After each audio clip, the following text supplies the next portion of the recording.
General Protocol Spaces. Banking on Freedom. It's time to talk. Yeah, Jonathan might join us later. I'm not sure.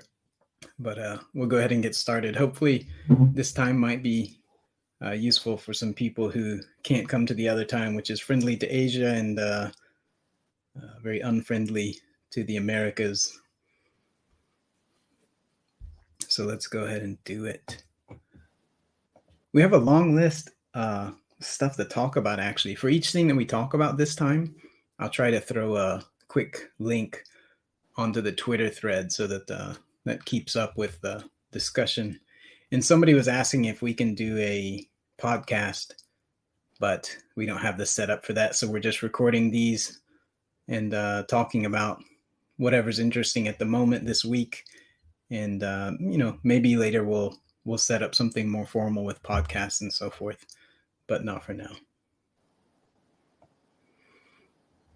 So Giviz might also join us, who was our guest last time, and he talked about digital identity and how they're approaching bridging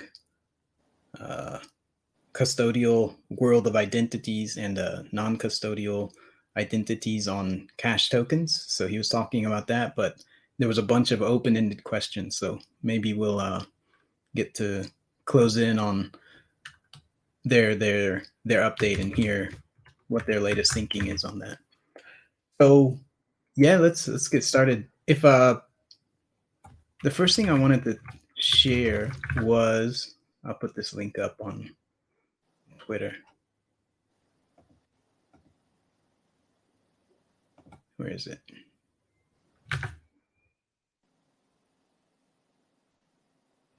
All right, here it is. Was this one about the BCH farms? So if you guys haven't seen, we posted a case study very recently, or earlier today or yesterday, depending on where you are, about a farm run by a guy named Max. He lives in Southeast Nigeria, and he runs a local farm where he focuses on sustainability and reusing everything on the farm and just being smart about how the farm operates so that it's very efficient. And that farm was largely created by investment from BCH ecosystem, and it's running quite well. And whatever you think of as a farm, unless you're used to, massive industrial farms, if you think of like local farms, you might think of something pretty small. But if you see the size of the operation in the article and his Twitter, which you can follow, it's huge. It's a huge farm with thousands of animals, and they're just a very busy place. And yeah, so it's a story about how they use BCH bulls specifically, because in Nigeria, there's of course the local fiat, the Nigerian naira, and it's not the most stable thing. Recently, it's climbed. It's inflated 50 to 100% in the last year, or less than a year, even, I think. In any case, it's a crazy amount of inflation that they're dealing with. And that destroys you, because sophisticated suppliers and sophisticated purchasers, buyers in whatever industry you're in, they're probably pricing in US dollars or euros or something else, right? Which are, ironically, although the cause of most of the inflation, they are more stable for various reasons. So yeah, so he has to price things in Nigeria. Most people use US dollar to price things, so he has to price things himself in US dollars. So if he holds BCH, of course, there's some stability risk for a business. And if he holds in Naira, he just gets inflated to hell. So he uses BCH Bull to keep his purchasing power in USD terms. And so some of the contracts he has earned premiums on them. So he got paid to save in US dollars. And just saving in US dollars in general in Nigeria is not super easy. There's various ways to do it, but they have risks. Stable coins, you're always at the risk of the custodian doing whatever they're going to do. I think actual US dollars are, I'm not sure if they're black market or gray market, but it's not a thing that's easy to work with. And paper cash anyway is risky. So yeah, BCH Bull is working for him to keep his purchasing power stable so that he can work with his buyers, on kind of international terms, on US dollar terms in their case. So it's cool. Go check out that case study. I know you didn't work too much on that, but did you have any thoughts about it from the outside? Because I've been involved Well, within it pretty closely, but I'm kind. I don't have much to say except that I'm also myself a very enthusiastic user of the BCH Bull hedge. Uh, Mostly because it saves me a bunch of hassle in terms of trading and reporting. Like there, some of you guys know what I'm talking about. Like if you do a lot of selling, even if it's just to provide a cushion to pay rent, um, it generates the more you do that, the more problematic it becomes, depending on where you live. And BCH Pool lets you get around all that, in addition to sometimes giving you interest slash premium slash however you view it on top. So that's really nice. And since we all keep a portion of fiat anyway, I don't I don't think anyone can realistically live entirely on crypto or BCH.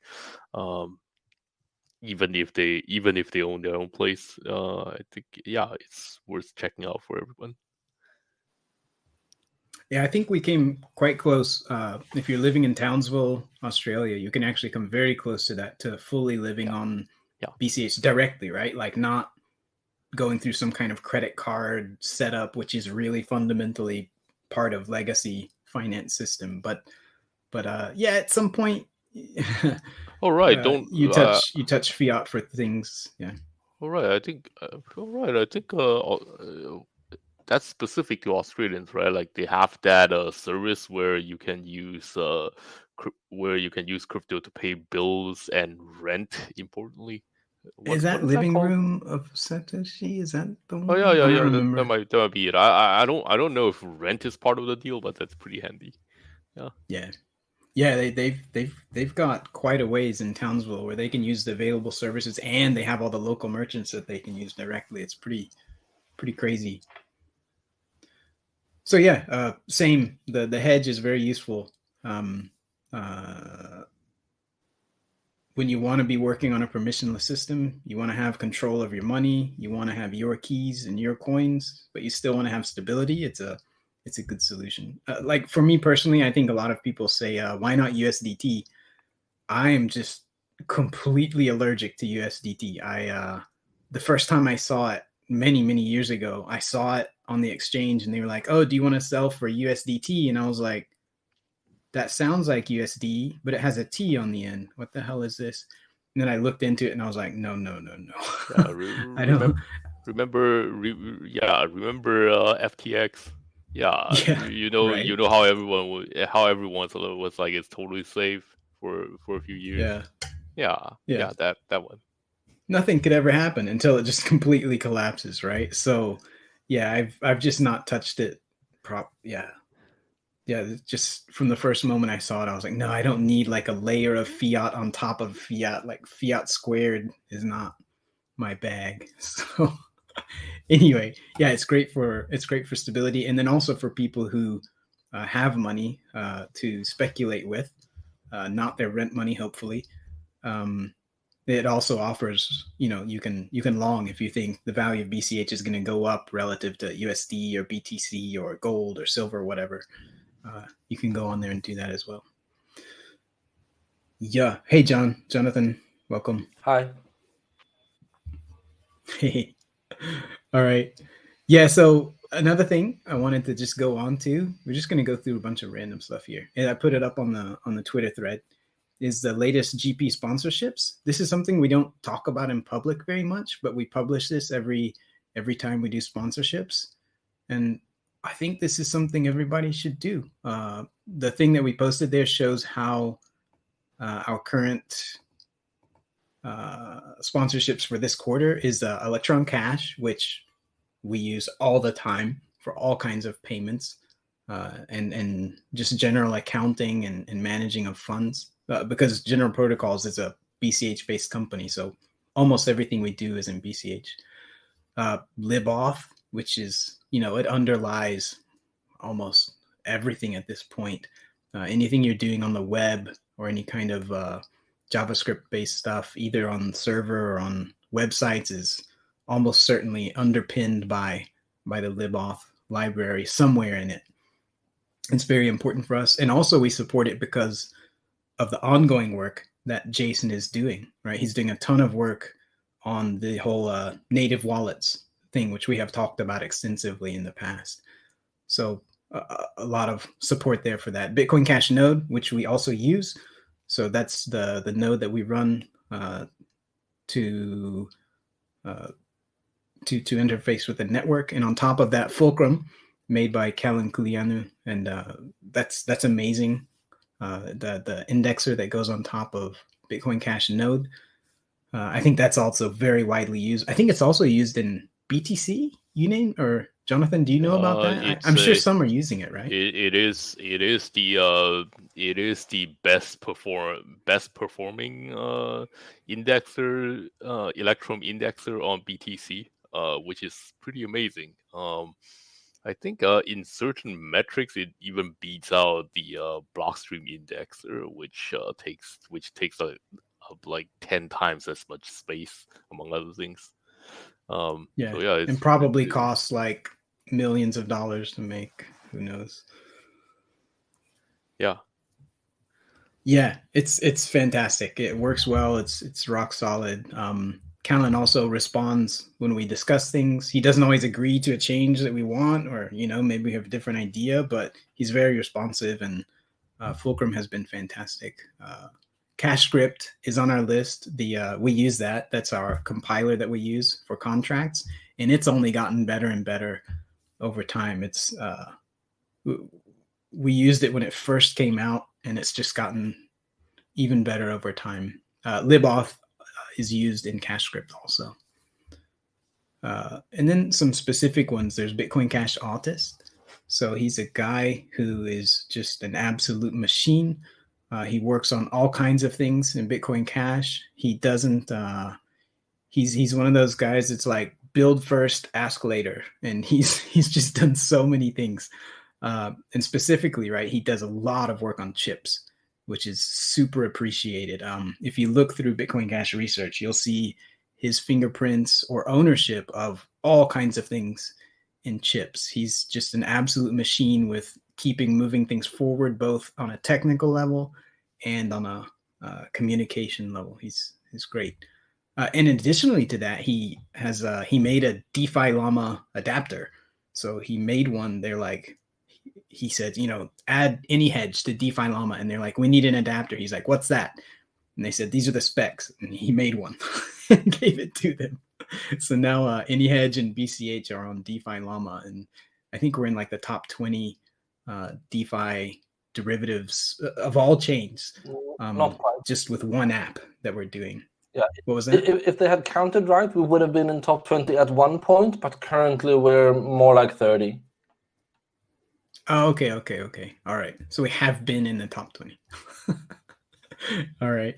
Yeah. And then the Bitcoin Cash podcast, which has done such an amazing job of just stepping up and providing a voice for Bitcoin Cash, which I really deeply appreciate. Anyway, we support them both with talking about them and showing them publicly. And then also we make small sponsorship donations to them in order to support them. So we encourage anybody who uses these or uses some other projects in BCH, especially commons type stuff that is not necessarily productified or whatever yet, then yeah, please consider supporting it so that we'll all benefit, including yourself.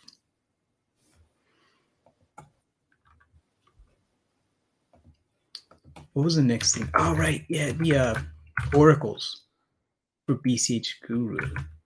So you guys may have kept up with BCH Guru, the price prediction game that's going to be coming out soon, and they already sell these NFTs. They're I think the second NFT to launch, like collection NFT on Bitcoin Cash. So they've been going for a while with their NFTs, and then they're soon going to come out with their game, and their game is going to use 2 new oracles, which I linked in the Twitter thread. So there's USD BTC and USD ETH, which I think are going to be their main ones when they first launch the game. So that's very cool to see the use of oracles expanding from just us to another company making use of them. Look forward to other people using the oracles. Okay, I got one more here. BCH Bull stats, which we posted recently. And these are old now a little bit, but yeah, about 12,000 contracts. I think now we're over 200,000 BCH of volume. That's a lot of money. So 200,000 BCH has gone through AnyHedge contracts just through BCH Bull, right? There's others as well that didn't go through BCH Bull. So this is great. People are actually using it, and there's not, as far as we know, we're quite sure it's really not easy to do something like wash trading with this, right? You have to actually commit money to these. You can't just, put in a market order and then make it disappear or make a trade or whatever and just walk away and trade with yourself or anything like that. You have to actually commit real money into these contracts over time. So there's no easy faking it on these. So that's 200,000 BCH of real solid volume. Yeah, even if you try to whitewash your trades, do counter trades or whatever trade you do the exact opposite trade as well. You still end up having to commit your money, and the money is still locked. So it's really expensive to kind of whitewash volume here. Yeah, exactly. Yeah, you're you're gonna have to pay for it if you want to fake something in time and committed money. Yeah, I guess we talked about that a little bit last time too. Yeah, so the next topic though is probably the one most people want to hear about. What's coming up next for BCH Bull? What are we doing? Yeah, I guess we'll go ahead and say that. Jonathan, you want to explain what these are? I'm going to post those on the Twitter thread while you're doing that. Oh, sure, I'll explain. So we have a feature that a lot of people have been asking for a very long time. That is the ability to terminate your contracts before maturation, right? End your contracts early. And we've always been kind of careful about that one because it imposes some risks. Like if your contract can be settled ahead of time, then that means if someone compromises your computer and accesses your BCH Bull account or your browser, and suddenly they have the capability of ending your contracts for you, and that comes with some additional risk. But having looked things over, we found some trade-offs that we've decided that we're willing to take. And so in a not too distant future, we're going to be releasing the feature on BCH Bull so that if you want to exit a contract early, you just go into your overview for contracts, click on the contract, and then you click on settle early, and it's going to show you a screen that tells you what will it take to actually settle the contract early. So it's essentially the same cost as if you had done the opposite contract to neutralize your risk, except instead of locking up more funds, you free funds. Did I catch everything right there, John? Yes, I'm flailing around trying to find the mute button on my web interface. Yeah, that's great. That's for the early settlement. Leveraged shorts. We're also going to add at some point, and we've discussed these. And I was surprised to find some people really don't like it. You've seen those arguments, right? Where people are a little bit unhappy about adding leveraged shorts, but I think they don't quite get the. No. It's not people don't like. There's literally one person. Maybe. There's literally one person, and that guy. I mean, this is a public spaces. I'm not gonna use words that are not family friendly, but yeah, there's something not right with that person. So. All right. Well, I think after we actually explained the fact that the US dollar, nobody thinks the US dollar is going to die because people short it every day. Because longing some asset, buying some asset is effectively going short on the dollar.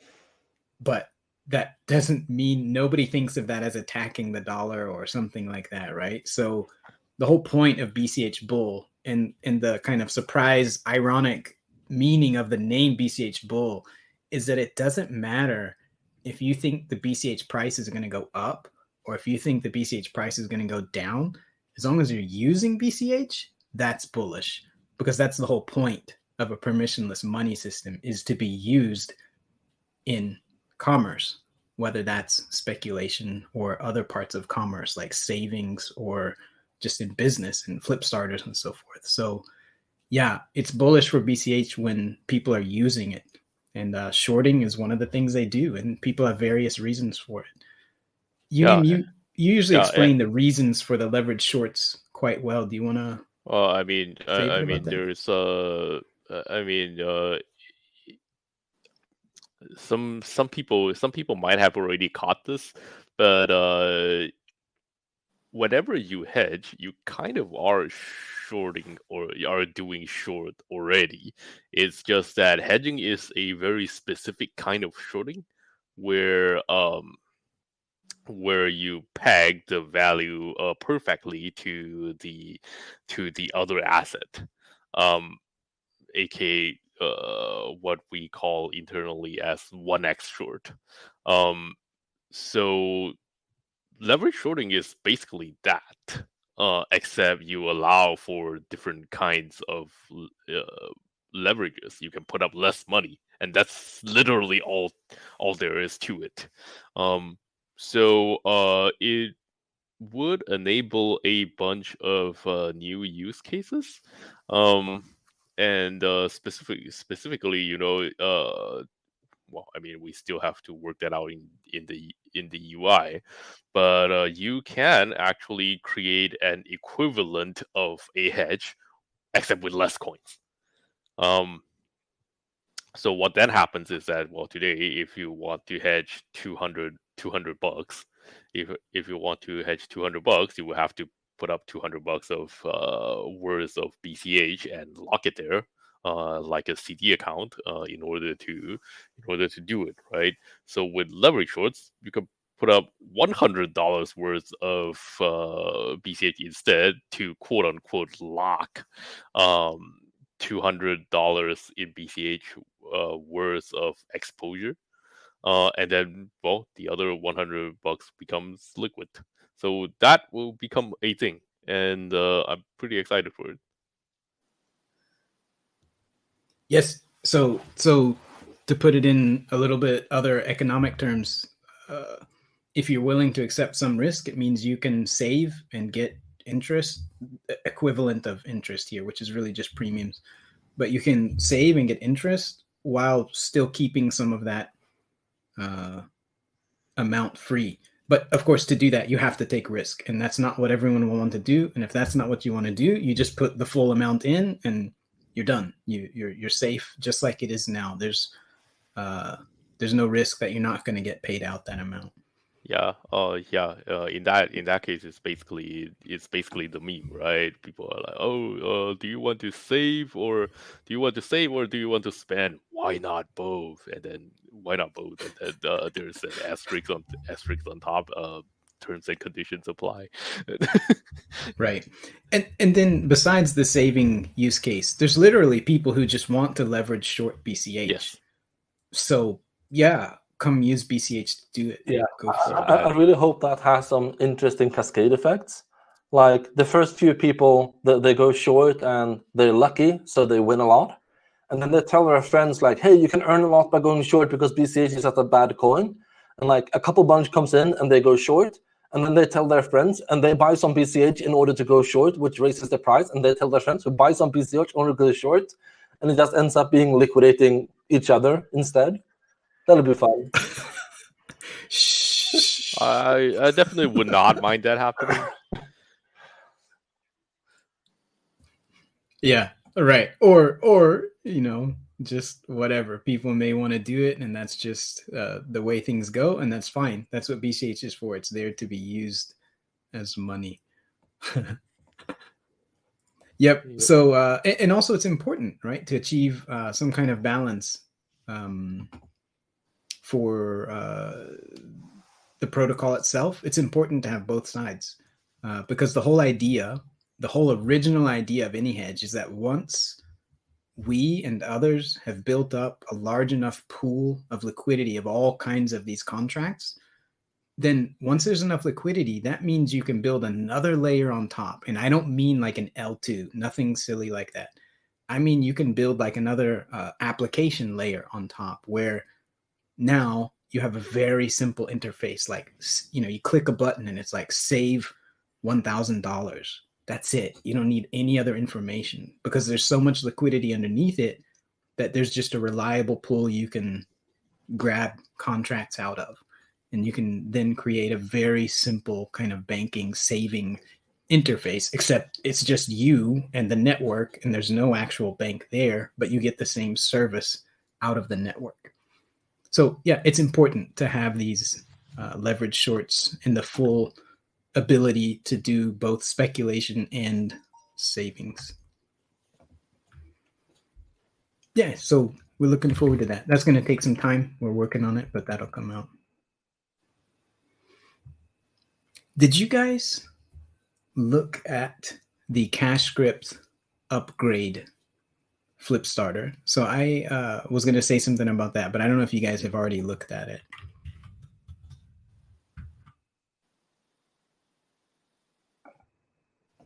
Let me link that on the Twitter thread here. This is very cool, and I'm not sure people understand how cool this is. There's the cash script, which is the compiler that we use to make, turn smart contract code into the low-level stuff that you can actually make transactions with. So it's like a high-level language you can write Bitcoin Cash smart contracts in. So that has been there for a while. It's very useful. But now they're adding the feature. It's one of the parts of the flip starter where if somebody else has written like a library for cash script, they're like, hey, there's this cool thing you can do with BCH contracts. It works like this. Then now you can, with the upgraded one that they're working on right now, you can just say, import that library. And now you've got this new feature that you can use, new functionality that you can use in your smart contracts without having to develop everything from scratch, which is the way languages usually work, right? People build up big libraries of things that you can do, and that's starting to happen.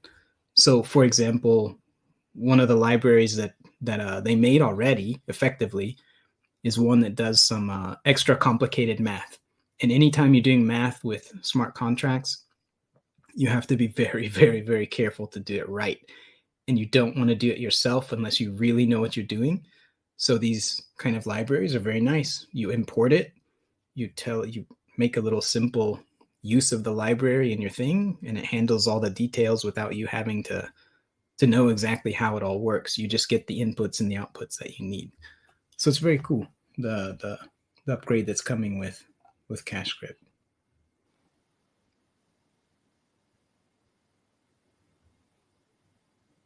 It also has another part, but I'm less familiar with it. This is the smart contract interactions. Do you guys know about that? Yeah. This is right. This is so that different templates can like communicate, and you can mix the outputs of one contract into the inputs of another contract. I think that's what this is, right? Yeah, that's what it is. Chaining them in order to achieve composability. Yes, that's what it is. So you can chain your contracts instead of just, like any hedge, you come from a normal wallet usually. You go into an any hedge and you come back to a normal wallet.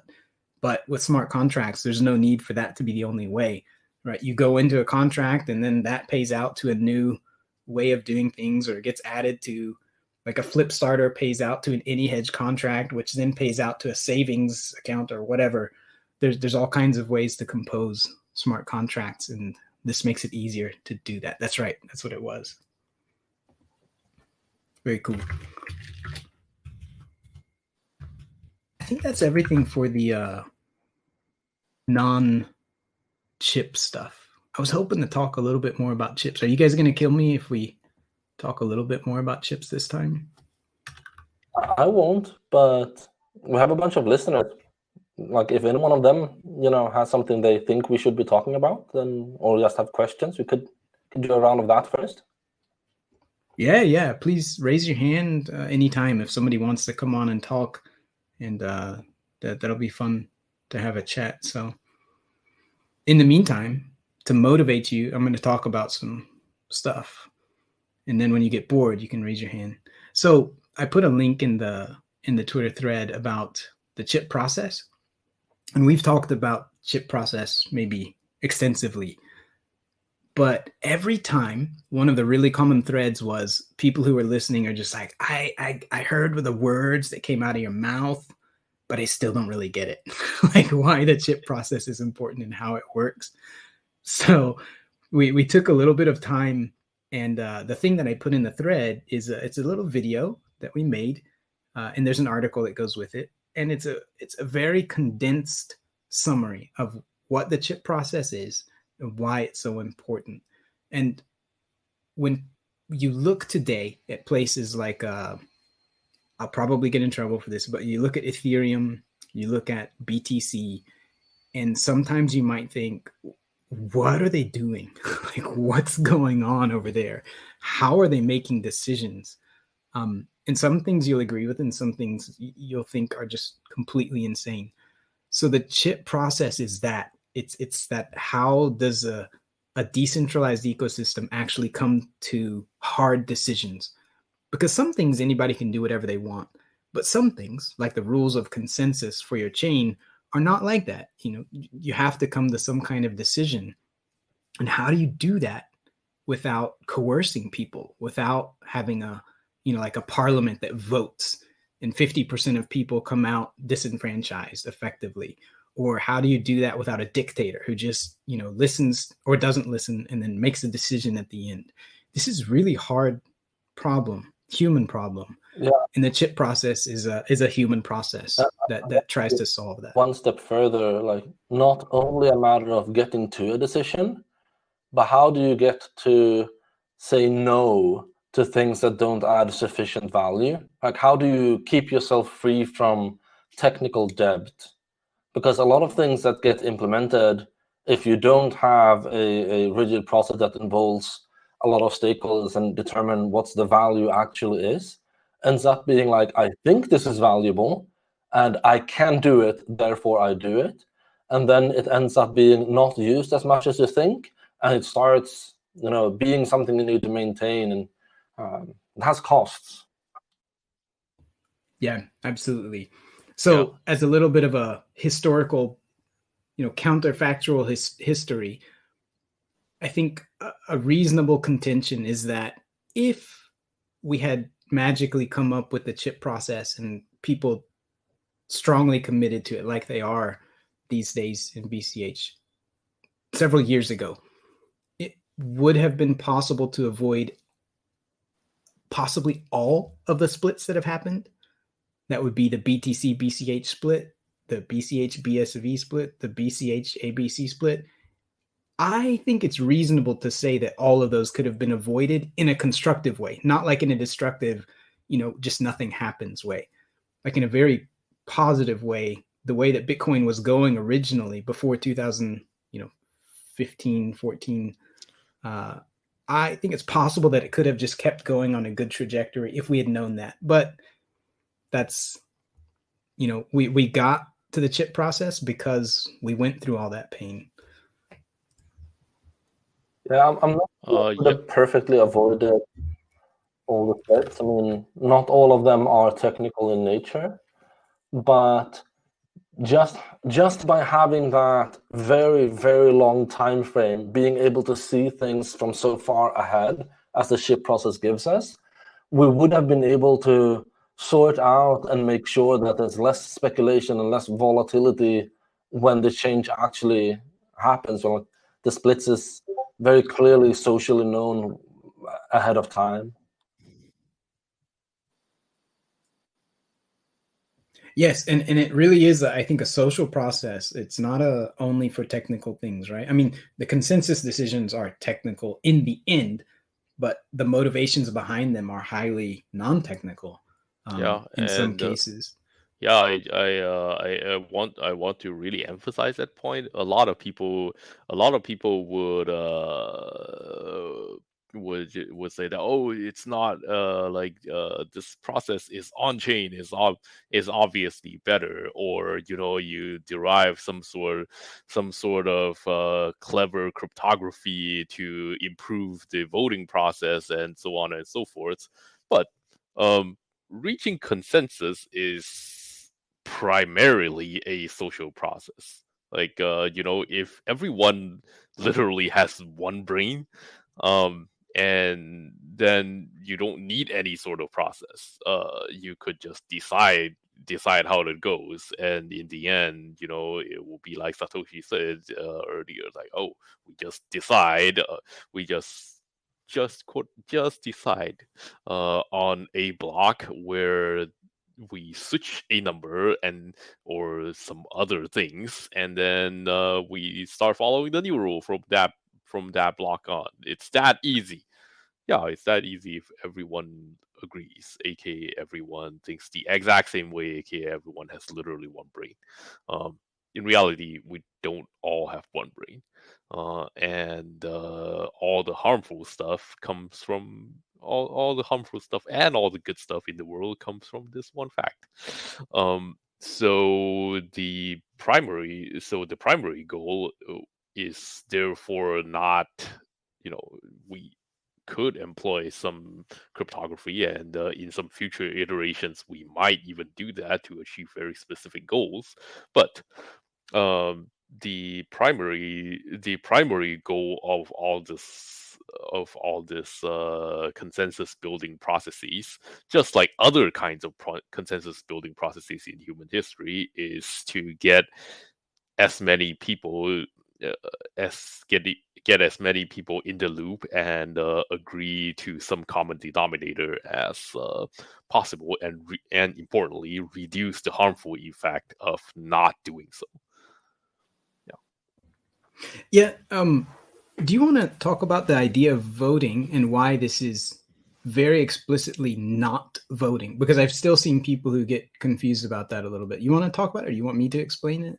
Or So voting. So the thing about there is a in the background, of course, there has always been this explicit process of voting that is going on in many other systems, and if you vote, and the question then becomes, well, why don't you guys vote?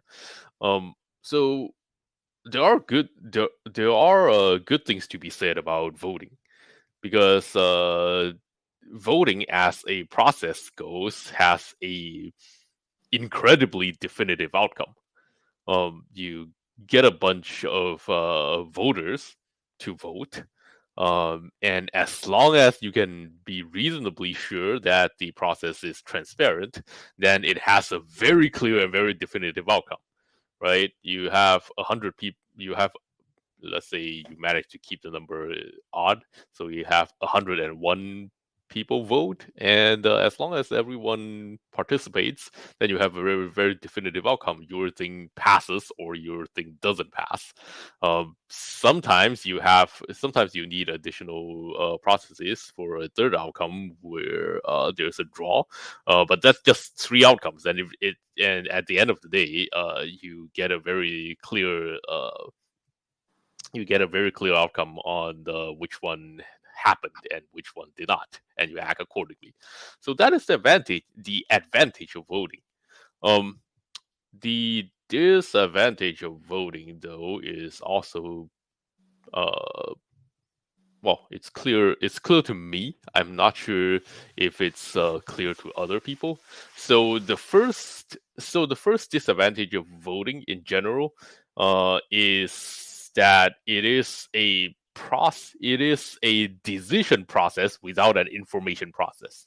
It tells you how to get to a very definitive outcome,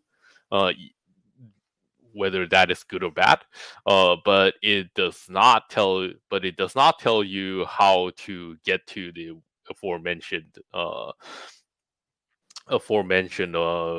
reduction in harm from disagreements, and also how to build that agreement in the first place. Because ultimately, the process, I believe, in terms of building consensus in crypto, Bitcoin Cash, is that you need to get to a common denominator that covers as many people as possible, and reduce the harm from disagreements. And voting gives you clear outcomes, but doesn't necessarily do that. You have 101 people, and then you have 50 voting, and then you have 51 people voting for one thing. It doesn't matter.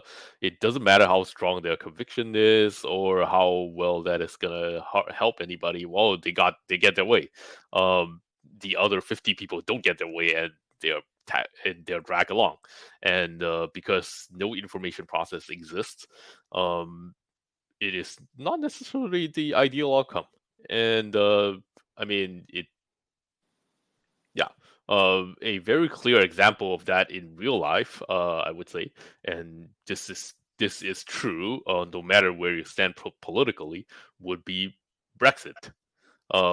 It happened. It happened despite a lot of it happened after a lot of noise, but people who voted for it. And I would argue that even if it ended up the other way, if people voted against it, a very large majority of people don't really know what's going on or what's going to happen. It's just they were given a piece of paper with some emotionally charged words, and then were told to vote up or down, and that's it. And so, it's important to know that a mechanism to get very specific and very clear outcomes is not necessarily a way to build consensus. And the chip process, when we were designing it, the emphasis is instead on building consensus, and spread information among stakeholders as far as possible, and inspire as much confidence as possible. So that's a different emphasis. Yeah, and I think it's worth mentioning, right, that this chip processor doesn't claim to be like a general purpose alternative to voting or whatever. It has a specific problem to solve, which is how do you reach consensus on Bitcoin Cash, or possibly other chains that have some kind of consensus type hard decision that they have to make, where you make the decision and you can't take it back, right? You make changes on consensus rules, and you can't just be like, well, the break things, move fast and break things approach just absolutely doesn't work when you're dealing with people's money, because these decisions, you can't undo them for the most part. So yeah, it's a very application use case specific process that I think was thought through pretty well, and it's working well so far. Somebody, X Parody Free Agent 85 in the Twitter comments said, "I love the constructive discussion and refinement of chips that happens in public view. This is the way." Yeah, I can't agree more with that. And we predicted that kind of thing would happen. The people who were in support of something like the chip process and what eventually emerged. But I think we were all a bit shocked at how well it went, and how just immediately after people started following it, we were like half a year, and then suddenly a year, and then more than a year ahead of where we were in terms of discussion and what's going to happen and where are we going to be. It was amazing. Yeah, so to me, the ship process doesn't decide, right? It's not the process itself that decides. No. While voting is the right. decision, it means that the closer you get to the point of actually doing voting, the more contention and the stronger incentive everyone have to try and do that last minute conviction of your opponents, so to speak. And so you increase the volatility in opinion the closer you get to the voting point. But the ship process works on the opposite mechanic. It starts with we don't really know what we want. And over time, you reduce the volatility until it becomes crystal clear what it is you actually want, and that we do want it together.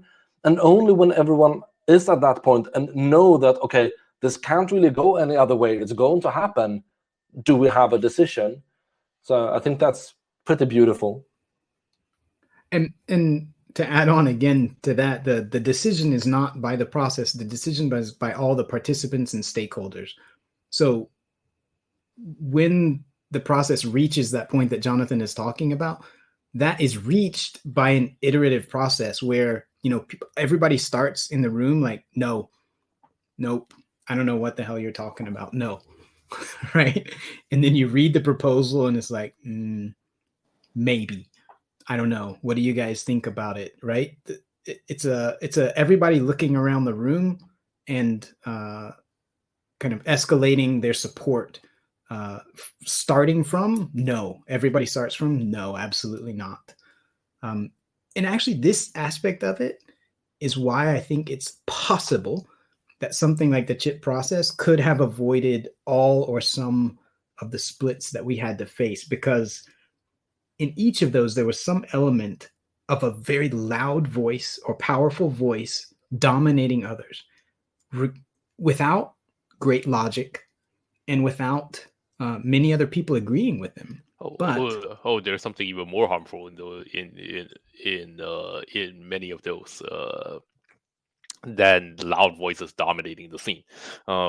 I would say the opposite also happened, and it's even more harmful, which is a bunch of people gathering in a smoke-filled room somewhere, perhaps on a yacht, perhaps on I don't know, in some secretive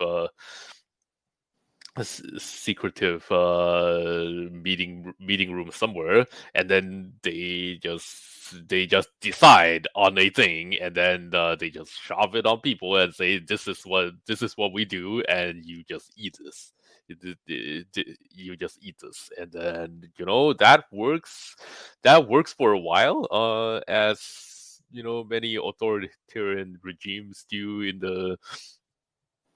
history. That works in a while people tolerate it, until this feedback loop eventually results in this bunch of people saying that, oh wow, they just took it, let's try something else, and then they iterated until they came up with something that is unacceptable to people, and they expected to push it through anyway, and people were like, wait, no, that is not acceptable, but it's close to activation. Oh shit! Now we have to It's oppose too late. it.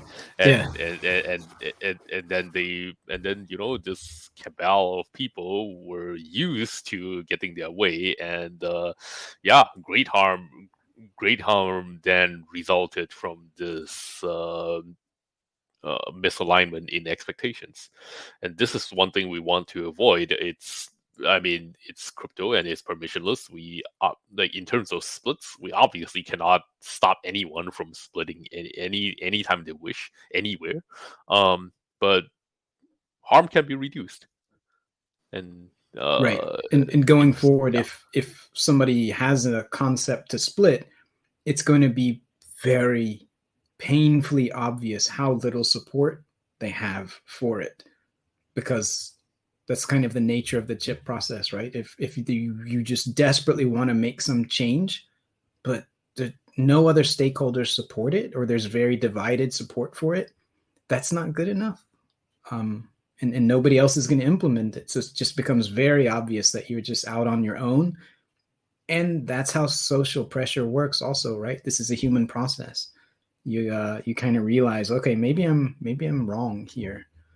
But I don't know. It's hard to go back in the past, and we can't predict the future either, but I think we're doing quite well. And it's still a bit of a hidden gem. I think a lot of crypto has no idea that we have this, and they have no idea why we're moving so fast and decisively as a chain. I don't know. I love it.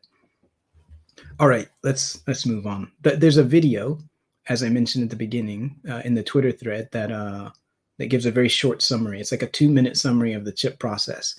If you still have the famous reaction to our discussions, which is, what the hell are you guys talking about? You might want to go watch that video and see if you can get to a different answer. Oh man, we got a lot already. We covered a lot. I was hoping just one more thing about chips. Uname, I guess. Could you tell us? So we talked about the UTXO commitments, but I think there's confusion and lack of awareness that there's two different concepts. There's UTXO commitments, which allow us to scale well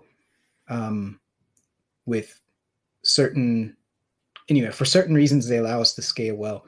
And there's one version of that where it's just something we do, not part of the chain consensus. And then there's another version of that idea that we do that is actually part of consensus. Could you kind of shortly mention what's the? People attach some even more advanced features to it, but let's not get to those. When you boil down to it, there are only two quote unquote versions, and I personally think that the difference between them is that one is useful and one is not. But people might have different opinions about them. So here we go, some fire right here, people. So the root of idea. The root of the UTXO commitment idea is that you have a very short verifiable piece of information that allows you to verify your UTXO set without fetching the entire blockchain, which is right now is what literally every single node, both BCH and BTC, does. Okay, so I think I have to go back a little bit and state to people what a UTXO set is. So UTXO set is literally basically how the entire set of active coins on the network.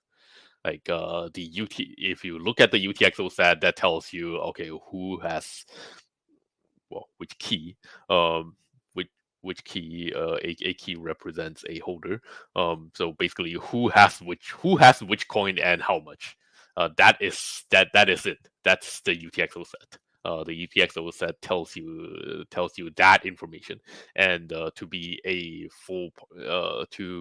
verifying participant on the network that can verify consensus, that can process blocks, that can mine, etc., etc. You need that information. You need the UTXO set. That is like the foundational building blocks of the network, and so it is important. It is very important that every node has that information. So right now, the only way to build a functional UTXO set is to fetch all the blocks from Genesis all the way up to right now, all the way up to the current block, and then for each block, and then within each block contains the information of adding and subtracting to the UTXO set. Oh, some coins are spent, subtract them. Some coins are coming into existence by the way of either mining or it came from other coins through transactions. Let's add that to the UTXO set. So each block does that, and then you repeat that process. Over hundreds of thousands of blocks until you arrive at the current set. For more information on how that happens, go read Satoshi's white paper. It's a very short and very nice read. So that is a fairly rigorous and easy to understand process. But the problem is that you need to download all the blocks to do that. Downloading all the blocks will never become any easier. It only becomes harder, and because you don't delete blocks. The blockchain only accumulates blocks, and it becomes harder and harder the larger the blocks you have. And for BCH, that is a potential problem. So the idea of UTXO commitments is that, okay, so what if we don't need to download all the blocks? Right? So what if we don't start at the very beginning? Instead, we start somewhere in the middle, or somewhere a lot more recent. That means we can download a lot less blocks. Well, that's nice, but how do we do that, right?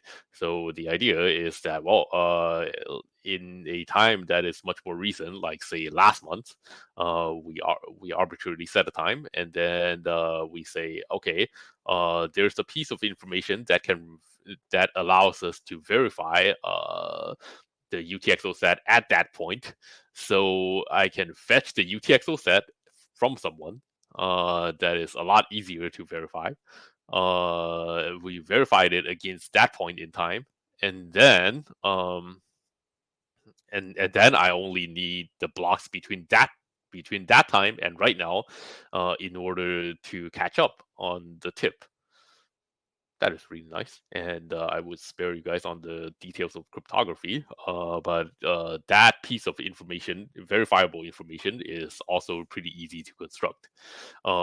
The and then when you are there, when you arrive at this, you are basically like 80% through the technical work that you need to do, and Bitcoin Verde, to their credit, has done a lot of this work, and they got to a pretty clever and pretty simple and easy to implement version of UTXO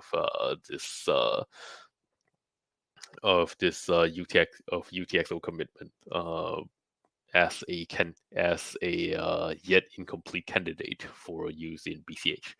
Now, the next part is what a lot of people overlook, but is very important. So, if you want to verify a UTXO set, you fetch from somebody against a piece of information to verify it from a month ago. You verify it against that piece of information, that hash. Who decides whether that piece of hash is true, right? What if someone feeds you the wrong hash in order to cheat you? Then you were wrong from the very beginning. This doesn't happen. This doesn't happen with regular regular non-UTXO commitment schemes, by the way, because you start from the Genesis block, and your node is supposed to already know which Genesis block you are on at all times. But anyway, so the question is, oh well, how do we decide which piece it is? And the commitment, this is what's important about the commitment. The commitment is a process where either for every block or for every number of blocks, the miners come together. And in addition to decide on regular block content, as we know now, they also decide on what the commitment is, what this piece of information is. And so, because this goes on and is embedded in the block, then participants on the network can tell, okay, this piece of commitment has gone through the miners and is verified through regular Bitcoin consensus to be true. And so future participants can start from here. And that will be the entirety of UTXO commitment. Without this, your personal piece of commitment would be useful if you ever want to recover, and you can also have your friends and family who trust you not to cheat on them, to use this information and quickly sync their nodes. But it would be a lot less useful to random people on the network who want to rely on this, who don't necessarily trust you, which is the entire point of Bitcoin. So yeah, I would say there's a difference between how much technical design has gone through and how useful things are. Like you can get like 95% there, but without the last step, which is putting it in consensus, it still wouldn't be useful for the majority of the network in terms of scaling trustlessly and so on. But it doesn't mean that the work is not valuable. The work is very valuable for getting us like 90% there. I hope that cleared it up. Cool, thank you. What if you gave a like a 1 or 2 sentence summary of why these commitments are important? As I mentioned in the very beginning, syncing new nodes is important. Right now, syncing new nodes requires you to get all the blocks from the very beginning, from the very very beginning, all the way back in 2009, to your current time, in order to build a UTXO set and allow you to actually participate in the network. This will never become easier. This only becomes harder as time goes on, and it becomes even harder when you have large blocks, which is one thing that BCH explicitly wants to allow. And so in order to get to, and if you don't have nodes that are if new nodes cannot join or find it very difficult to join your network as a new participant, then eventually your network becomes unstable, and you arrive at a strange BSV kind of situation, which some of you might know. Services drop off, the network becomes less stable. Literally nobody knows what's going on. It's not a good place to be. So you need this in order to both scale, have cheap fees, allow a lot of traffic, and remain secure and permissionless to join. Nice. Okay, thanks. I think we're going to wrap up soon, but Givis, I invited him. We had mentioned that we would invite him to talk, and he's available here. So could you give us a quick update on your thoughts since our last discussion about digital identity with cash tokens? What kind of things have you learned in the last week?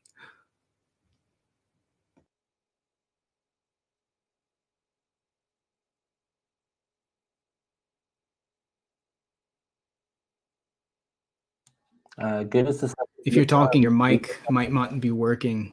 Let's do a mic check real quick.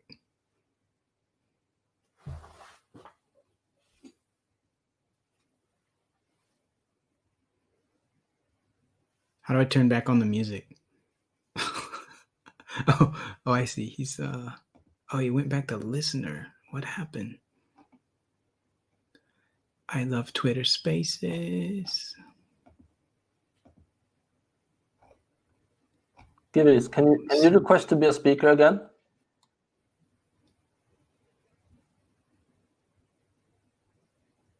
I sent an invite through the thing here.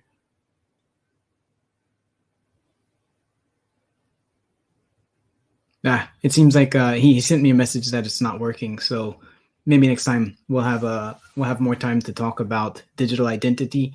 It'd be great too if maybe if we do the same time next week, it's possible that Bitcoin Verde might be able to join us because they have done an actual real world digital identity application in Ohio. I think it's I'm going to get the wrong name. What's the city? Is it Columbus? It's a city in Ohio, but they've done a real digital identity locally where lots of people all over the city had the city's app, and the app underneath it was using Bitcoin Cash based digital identity. So yeah, they have real experience with it, and hopefully they'll be able to share a bit as well. Yeah, I'll just chime in. So I read this proposal 01.md here, and I like a lot of it. I really do like a lot of it. The only thing that stands out to me, I would have wanted to have it different, is the discoverability in terms of user friendliness. Having numbers at the end of your name is perfectly fine with me. What I'd like to see here, like a consideration for the verbal use case, right? So imagine your grandma calls you on her phone, and you need to send your cash token ID, whatever identity thingy here. She can't give you an address or stuff, and you'll have to find some way to just verbally transfer the information needed for her to find you in her wallet. I'd like to see a consideration for that use case. But yeah, I like the idea of the business cards. I like the idea of having the wallets track updates to the data only for the people you actually care about because you added them. Most of these things look really good. You're talking about the use case where people just first got used to emails. I still remember this, the early age of emails when you get a little bit older and you're like, okay, I got to apply for a job. And like, what's your email? And you're like, hot stuff 69420@gmail.com. People totally weren't used to making names that they could use in public. No. So yeah, I don't know. I think it's going to evolve interestingly. We'll see how it evolves. And Jonathan hates email, so let's not get him started on this. Is a speaker and can join in.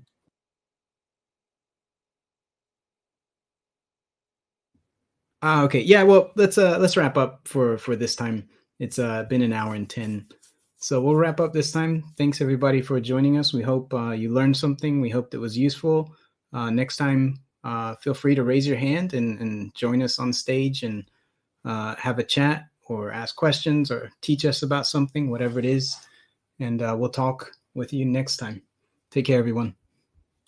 Bye. Bye.